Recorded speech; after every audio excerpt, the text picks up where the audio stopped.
सुभाषित प्रिय विद्यार्थियों, पौधा ग्रुप ऑफ एजुकेशन के ऑनलाइन क्लास में आपका पुनः अभिवादन करता हूँ, अभिनंदन करता हूँ, स्वागत करता हूँ। प्रिय विद्यार्थियों, बीए द्वितीय वर्ष के सिलेबस में हिंदी साहित्य के अंतर्गत दो टॉपिक है।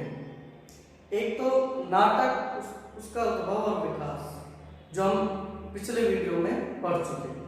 आज पढ़ेंगे उसका दूसरा, एकांकी उद्भव और विकास। एकांकी का उद्भव और विकास। नाटक और एकांकी एक जैसी ही विधा है, लोग इसको एक जैसी विधा मानते हैं। नाटक यानी बड़े रूप में होता है और एकांकी छोटे रूप में होता है। सामान्य तौर पर इसी दृष्टि से इनको हम देखते हैं, लेकिन इनकी रचनात्मकता में, संरचनात्मकता में अंतर होता है। हाँ, ये मानते हैं कि नाटक एक बड़ी विधा है जिसमें यानी एक से अधिक पात्र होते हैं, कई घटना स्थल होते हैं, अनेक सहपात्र होते हैं और वो अधिक समय का होता है। लेकिन एकांकी इसका बिल्कुल विपरीत है। एकांकी में एक अंकी का मतलब होता है, नाम से अगर हम देखें, एक अंकी का मतलब होता है एक अंक का।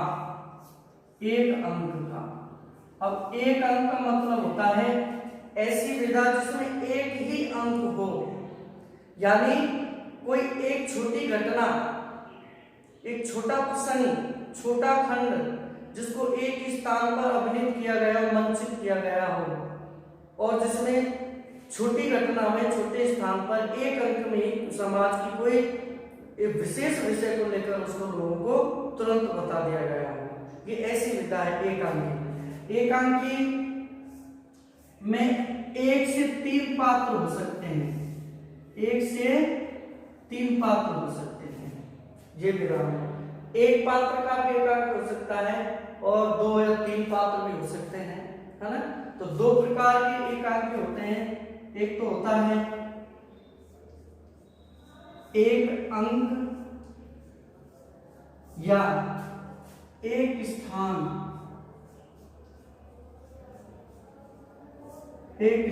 पर घटित होने वाला। दूसरा होता है दो या तीन अंक, है ना, और इसमें कई स्थानों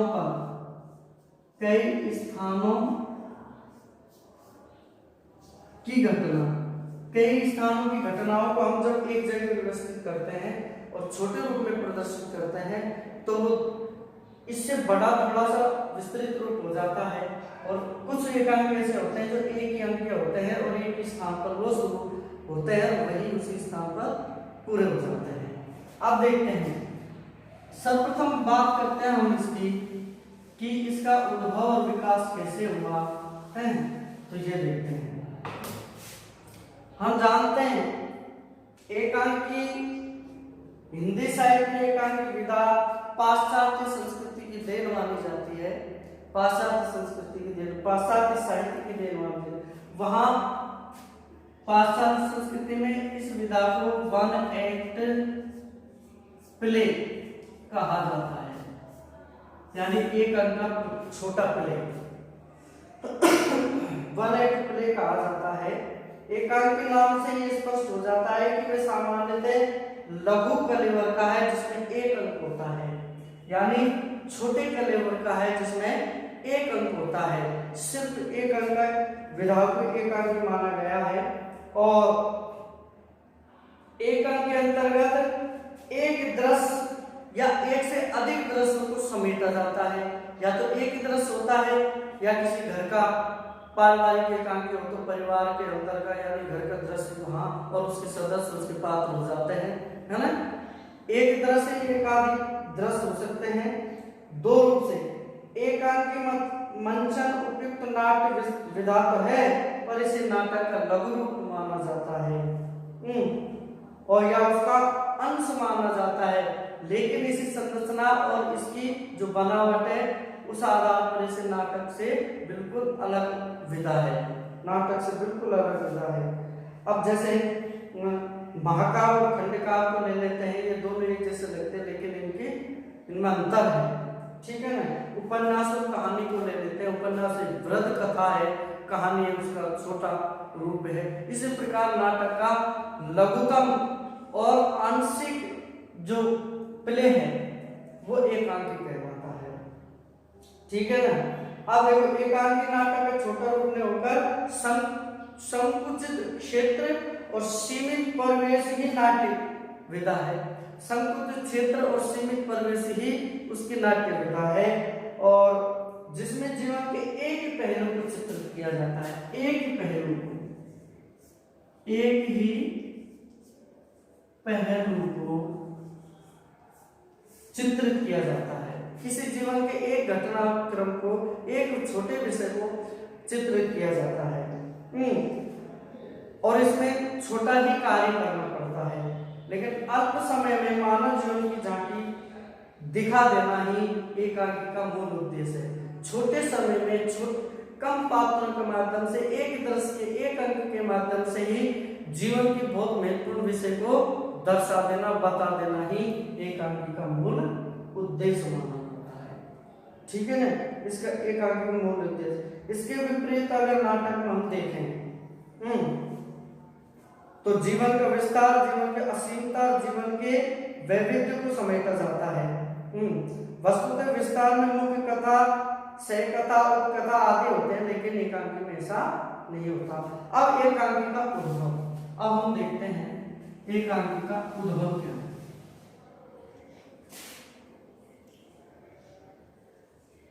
एकांकी का उद्भव,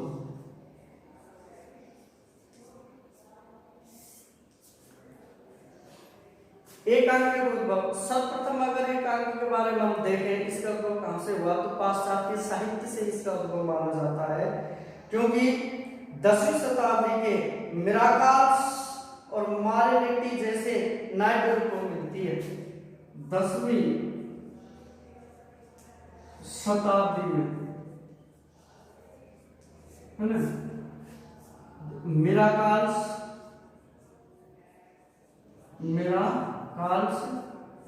और मॉरलिटी, दूसरा मॉरलिटी,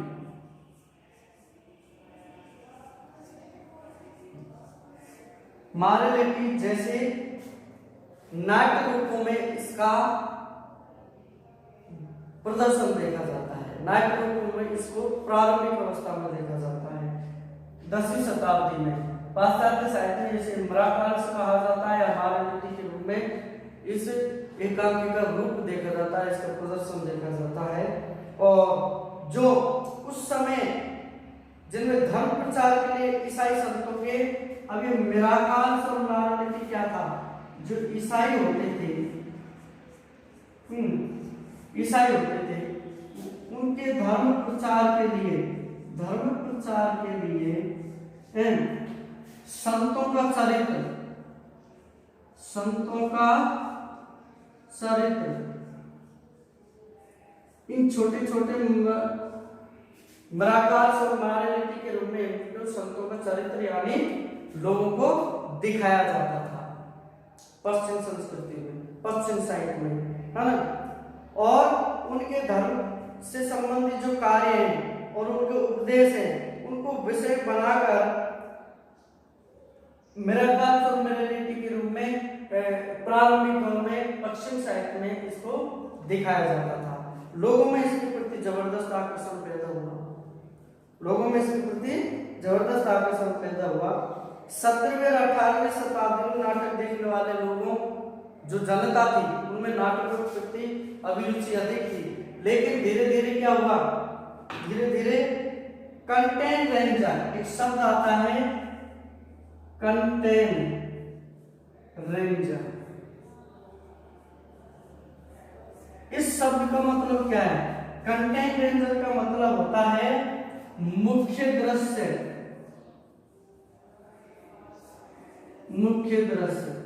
नाटक में जो मुख्य विषय होता था, मुख्य जो दृश्य होता था, उसको देखकर ही लोग चला जाया करते थे, पूरा नाटक नहीं देखते थे। यानी नाटक के प्रारंभ में, बीच में, अंत में कुछ मनोरंजनात्मक, कुछ विदूषकों के द्वारा उसको बड़ा बना दिया जाता था, दिखा दिया जाता था। लेकिन जो मुख्य विषय होते थे, कंटेंट रेंजर की बात क्या है कि कंटेंट रेंजर के अंतर्गत उस नाटक विशेष में जो मुख्य विषय था, उस मुख्य विषय को ही, मुख्य विषय जो था उसको जब दिखाते थे तो उसको देखकर ही लोग बीच में छोड़कर घर चले जाते थे, और उसके मनोरंजनात्मक जो से पात्र द्वारा उसको और अनेक विविध आयामों द्वारा बढ़ाया जाता था, उसको कोई नहीं देखता था। तो धीरे धीरे पश्चिम साहित्य में ये प्रचलन चलने लगा कि अब सिर्फ थिएटरों में कंटेंट रेंजर ही दिखाने लगे, कंटेंट रेंजर का ही प्रदर्शन होने लगा कि तुरंत कोई मुख्य विषय, सामाजिक विषय या कोई प्रसंग को उठाकर उसको दिखा दिया गया और तुरंत लोगों तक पहुंच गया, तुरंत उसको देखकर चले गए। कम समय में, अल्प समय में किसी जीवन जिसकी सामाजिक, आर्थिक और ऐतिहासिक या पौराणिक या औपदेशिक कोई भी विषय हो, उसको लघु रूप में दिखा देना, उसका मुख्य दृश्य उसको लोगों तक पहुंचा देना और तुरंत समाप्त कर देना, ये विधा पश्चिम देशों में चलने लगी, है ना, और लोग इसमें रुचि उत्पन्न करने लगे। तो कंटेंट जो रेंजर है, इसी का रूप क्या है, एकांकी है। कंटेंट रेंजर को ही एकांकी के अंतर्गत रखा जाने लगा, क्योंकि कंटेंट रेंजर जो है, कंटेंट रेंजर वो है मुख्य दृश्य, मुख्य दृश्य को ही लोग देखना पसंद करते थे। उसके पूर्व और उसके अंत में, है ना, किसी भी प्रकार का मनोरंजनात्मक वैविध्यपूर्ण विषयों को वो छोड़ दिया करते थे और कंटेंट रेंजर को देखकर ही घर चला जाया करते थे। तो धीरे धीरे लोगों में कंटेंट रेंजर के प्रति आकर्षण पैदा हुआ और पश्चिम साहित्य में इसी को फिर कालांतर में हमारे देश के जो विद्वान हैं, साहित्य लेखक हैं, उन्होंने इसको एकांकी के रूप में हमारे सामने रखा। तो एकांक, कंटेंट रेंजर का ही रूपांतर एकांकी है ना। आया समझ में बात? तो कहने का तात्पर्य है कि एकांकी का जो स्रोत है, एकांकी की जो प्रारंभिक उद्भव है, वो पश्चिमी यानी पाश्चात्य साहित्य से प्रारंभ होती है, वहां के बराकाल और मार्गलिटी जैसे दृश्य विधाओं के द्वारा परिलक्षित होती है। वहां के ईसाई संतों का चरित्रों का वहां क्या होता था, चित्रांकन होता था, मंचन होता था, उसी को यहाँ एकांकी के रूप में प्राप्त कर लिया गया है। अब देखिए, कुछ हम ये जानते हैं कि छोटे कलेवर के रूप को एकांकी कहा जाता है।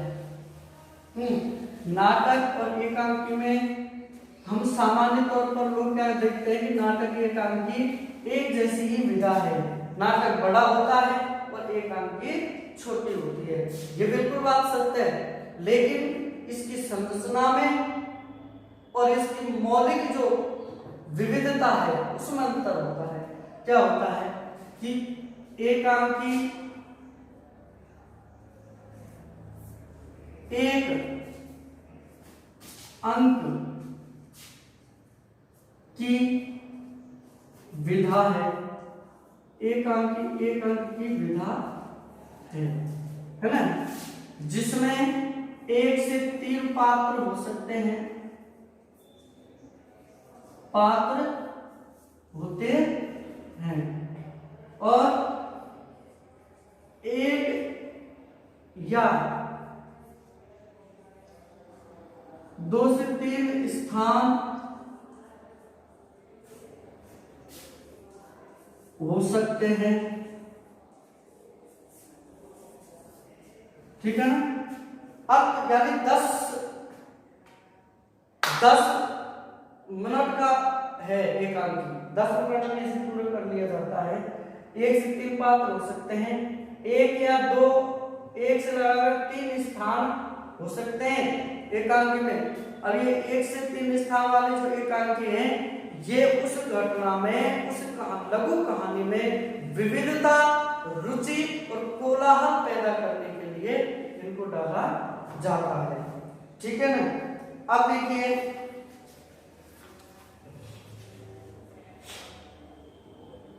दृश्य विधान की दृष्टि से उसमें दो भेद होते हैं, एक दृश्य वाला एकांकी और दूसरा है एकाधिक दृश्य वाला एकांकी। एक दृश्य वाले एकांकी में कथा किसी घटित घटना के मार्मिक स्थल से आरंभ होती है और वहीं पर वो खत्म हो जाती है। लेकिन एक से अधिक जो दृश्य हैं, कथा एक दृश्य से खत्म होती है और एक या दो या तीसरे दृश्य पर जाकर वो खत्म हो जाती है, तो विधा है ना, ऐसे विधा को एकांकी कहते हैं। एकांकी में एक ही स्थान पर एक ही समय पर एक ही केंद्रीय भूत कार्य संपन्न हो जाता है और इस प्रकार संकलन त्रय की मांग की पूर्ति हो जाती है। दूसरी श्रेणी की एकांकी में विभिन्न स्थलों और समयों के घटनाक्रम को वक्रता विचित्रता के साथ दर्शाया जाता है ना। तो इस प्रकार अगर मर्यादा की दृष्टि से एकांकी केवल एकाधिक कथा होती है, मर्यादा की दृष्टि से एक या एक से अधिक दो कथा हो सकती है एकांकी में, है ना, ज्यादा नहीं, ये मर्यादा है। वह एकदम आरंभ होकर अंत की ओर बढ़ती है, इसलिए उसमें जटिलतम घटना, वैविध्य, कथा, संकुलता, है ना, जटिल कथाएं,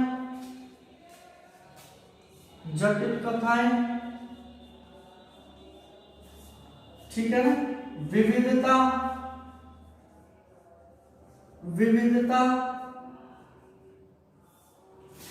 संकुलन,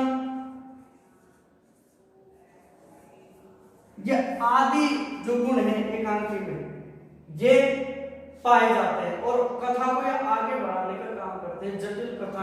जटिल कथाएं समाज में ऐसी बहुत सारे विषय वस्तु बिखरे पड़े हैं, किसी एक विषय को उठाकर जब एकांककार उसको उस जटिल प्रक्रिया को लोगों तक पहुंचाने के लिए, उस मुख्य बात को, मुख्य उपदेश को, मुख्य विषय को लोगों तक पहुंचाने के लिए तुरंत तीव्र गति से लोगों तक पहुंचे और अधिक समय न ले, तुरंत उसे लोगों तक पहुंचाया जा सके, तो ऐसी जो विधा होती है ना वो एकांकी होती है ना।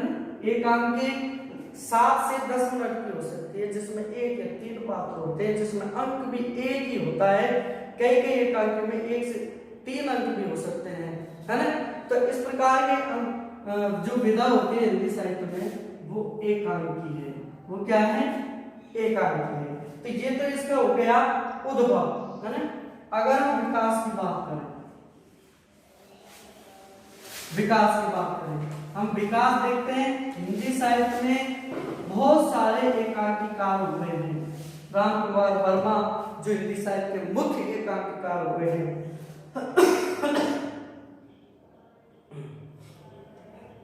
अब देखते हैं कि कुछ एकांकों को परिभाषित करना कठिन है, क्योंकि नवनवोश प्रयोग और नवीनतम आवश्यकताएं, नवीनतम आंकड़ों के आधार पर एकांकी के विविध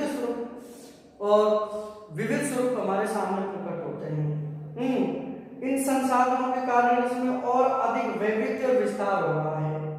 फिर भी मुख्य प्रवर्तन के आधार पर पाश्चात्य और भारतीय विद्वानों ने एकांक को परिभाषित करने का प्रयत्न किया है, ठीक है ना। तो सिडनी, सबसे पहले हम ये देखते हैं कि सिडनी बोकस अपने ग्रंथ टेक्निक में, सिडनी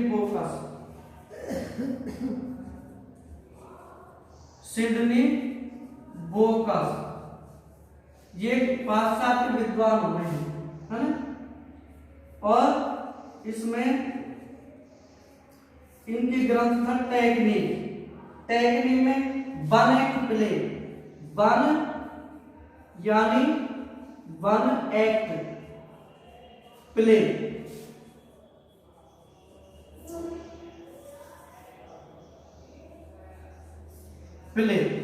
वन एक्ट प्ले। अब ये देखना है कि सिडनी बोकस एक विद्वान हुआ था जिसने अपने ग्रंथ टेक्निक में वन एक्ट प्ले की विचारधारा रखी थी।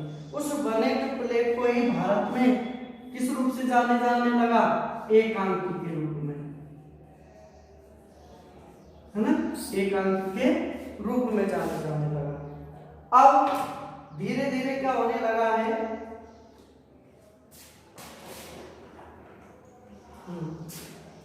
हमारे हिंदी साहित्य में अगर देखा जाए तो डॉक्टर नगेंद्र ने एकांक जो परिभाषित किया है वो कहते हैं कि एकांक में एक अंक विस्तार की सीमा कहानी जैसे जीवन का एक पहलू, एक महत्वपूर्ण घटना, एक विशेष परिस्थिति अथवा उद्दीप्त क्षण, एकता, एकाग्रता और आकस्मिकता की अनिवार्यता, संकलन त्रय का साधारण परिपालन और प्रभाव और वस्तु का एक होना चाहिए। कहने का मतलब है, अब इसको हम साधारण तरीके से समझते हैं। एकांक क्या है? जिसमें एक ही अंक हो, एक से अधिक दो अंक भी हो सकते हैं, कई कई एकांकी थोड़े बड़े हो सकते हैं, 3 तक पहुंच सकते हैं, है ना। जिसमें एक पात्र हो या दो, एक से 2-3 पात्र भी हो सकते हैं, जिसमें एक विषय, एक भाव, एक लक्ष्य, एक उद्देश्य, है ना, और एक ही दृश्य, एक ही परिकल्पना, एक ही विचार और जिसकी प्रभावशीलता भी एक ही हो, इस तरह की जो विधा होती है वो एकांकी होती है। ठीक है ना, वो क्या होती है? एकांकी होती है। तो प्यारे विद्यार्थियों, हम ये समझे कि एकांकी का जो हमने उद्भव पढ़ा, एकांकी का अर्थ पढ़ा, एकांकी शब्द कहाँ से आया और हिंदी साहित्य में ये किस प्रकार रूपांतरित हुआ। आज एकांकी जो विधा है वो नाटक से भी ज्यादा प्रभावशाली विधा है, क्योंकि इसमें अल्प समय में सामाजिक विषयों को बहुत बेहतर तरीके से पाठकों तक पहुंचाया जा सकता है। इसलिए एकांकी एक बहुत ही प्रभावशाली विधा है और इसके अंतर्गत कल हम एकांकी के मूल तत्वों को पढ़ेंगे। जब तक के लिए नमस्कार। मिनट 22 यहाँ तो याद नीचे नीचे नीचे